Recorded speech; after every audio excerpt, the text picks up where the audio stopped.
Nisayandra, good day and Bulu Nakatuyol. The Honorable Deputy Prime Minister and Minister for Finance, Strategic Planning, National Development and Statistics, the Honorable Biman Prasad, the High Commissioner to Australia, His Excellency John Williams, President of the Fiji Australia Business Council, Virashut, President of the Australia-Fiji Business Council, Alison Howarth-West. I see the Chief Executive of the FSEF, Mr. Kamikamica here, and CEO of Investment Fiji, Mr. Kamal Chetty, welcome as well. Respective CEOs, leaders of industry and captains of industry, a warm greetings to you all. I'm delighted to join you all this morning on this very important day. We congratulate our friends in Australia and our friends here in this room and in Fiji and wish them all a very happy Australia Day. For me personally and my family, we actually have a long history with Australia, and don't tell too many people this, it's almost like a second home. My late father was a graduate out of Melbourne University, and later on did a master's at the ANU. My mother did a postgraduate studies at Armidale in New England, and then at the ripe old age of 65 decided to do a master's in New England. And I, of course, attended New South Wales University. And after graduating, lived and worked in Australia with PricewaterhouseCoopers for another 4 years before returning home. Therefore, the 26th of January is an important date in my calendar, having lived there for many years, and have still a lot of friends in that beautiful country. I acknowledge and thank the Fiji-Australia Business Council for organizing this event today. Fiji and Australia, as the Honorable Biman Prasad has mentioned, have shared strong and enduring bilateral relationships with extensive investment and trade. Through the Vuvale Partnership, we have further strengthened our partnership and elevated it to the next level. And yes, the coalition government will elevate it a lot higher. Yes, the people of Fiji and Australia are truly family. As we are all aware, Australian tourists continue to be the largest source of foreign arrivals into Fiji. In fact, they have played a crucial role in our tourism recovery, following the opening of our borders in December 2021.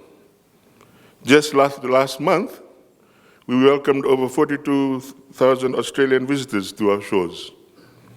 That is actually a record in terms of monthly figures. Australia continues to be the largest sources of foreign direct investment, one of the largest sources of foreign direct investment to Fiji. We have seen a strong rebound in investment from Australian companies since the borders have opened.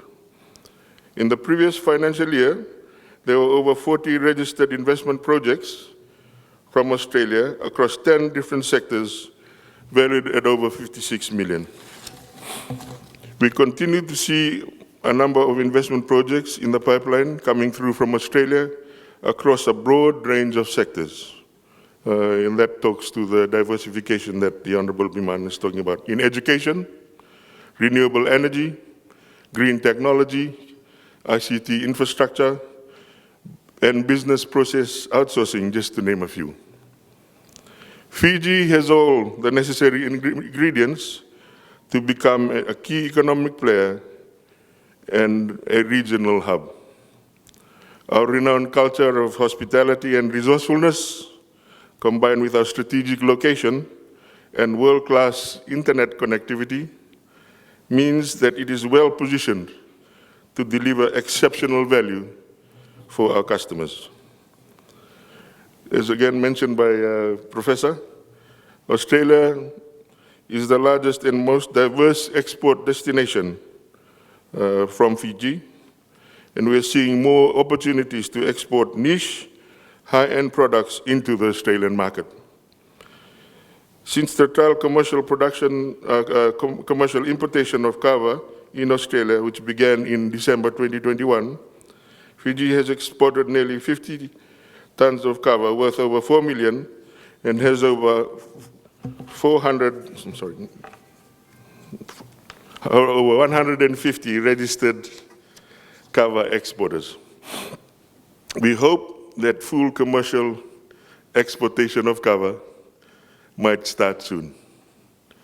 You can now see Fiji kava products such as powders and tablets in the mainstream retail market in Australia, including retail such as the Chemist Warehouse and in over 300 Coles stores nationwide. There are other opportunities in demand and emerging products such as ginger, bongo chilies, mahogany, as well as beauty and skincare products. The coalition's government's main aim is to increase Fiji's trading volume by diversifying Fiji's exports so that it has spread across a large number of products. In order to do this, it is vital to build competitive advantages, and this is possible by redirecting incentives and initiatives in areas that we are good at. This will include, of course, programs to build capacities in MSMEs so they can engage in cross-border trade as well. With the ministry's name placing emphasis on MSMEs, small, medium enterprises, including cooperatives, we are focusing on creating an enabling environment in collaboration with relevant MSME partners. We would like to see our MSMEs grow from micro to small to medium and then to large exporters and tap into market opportunities such as Australia. A perfect investment and trade climate requires streamlined business processes. Since I have taken up office, as mentioned by the Honorable Biman Prasad, I have been in meetings with countless businesses and potential investors in various sectors. I am well aware of the bottlenecks and challenges in doing business in Fiji. And these bottlenecks have made it difficult even for MSMEs to actively trade, especially in exports. And here is a wonderful secret. It's not actually a secret. Together, with all of you and the government, we will endeavor to remove these bottlenecks and surely make business easier in Fiji. I'm working very closely with other ministries as well to address these cumbersome regulatory administrative issues, and will also reach out to some of the key stakeholders in trying to address this issue and create an enabling business environment for our investors and existing businesses in Fiji. Trade, of course, is the main engine and driver for growth in the economy. The trading environment has significantly evolved over the years. The tensions we are now seeing in the international trading system has been building over decades. What is important to understand is there are two types of trade barriers: tariff barriers and non-tariff barriers. We have witnessed over the years, with the commitments to reduce tariff barriers such as import duties, countries are increasingly implementing non-tariff barriers, which have become a significant challenge to trade. Market distortions remain significant in key areas of global trade. For example, agro-food products overall face higher trade barriers than industrial goods. They are more likely to face non-tariff barriers, such as biosecurity quarantine requirements at the border, than an industrial product like a refrigerator. Whilst trade agreements have ensured the liberalization of tariffs, there are very limited agreements that actually look at addressing non-tariff barriers. It is no secret that trade costs associated with non-tariff measures are estimated to be more than double of tariffs. Looking ahead, the Ministry of Trade is actively negotiating the Indo-Pacific Economic Framework, or IPEF. The IPEF is a novel landmark initiative led by the United States that looks to facilitate cross-border trade and address these non-trade barriers and trade logistics. Fiji and Australia are both IPEF partners. We are working very closely in addressing these important issues and challenges for the 21st century. IPEF, more so than any other traditional free trade agreement, will also leverage public-private partnership and business-to-business initiatives, and also has an opportunity to deliver FDIs and technology transfers. I won't get into it in detail here, but we are already seeing some very quick wins from this agreement that even has yet to be signed. As a country bursting with potential, Fiji is aptly positioned more than ever to capitalize and to create trade and investment which will lead to employment and revenue generation. Our growth will be led by harnessing our vast human capital, our people. And therefore, the Fiji-Australia Business Council links are critical and very important because it builds confidence and promises economic benefit for our people.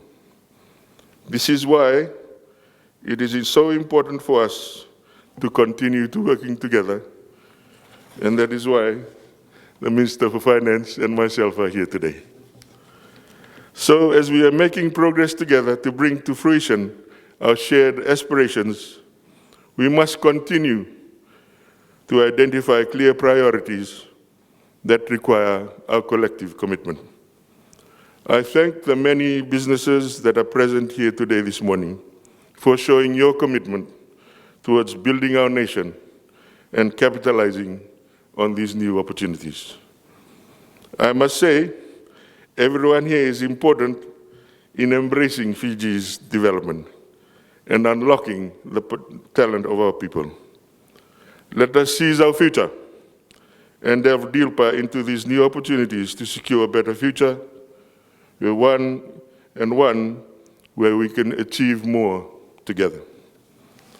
With these few words, I wish you a fruitful day today.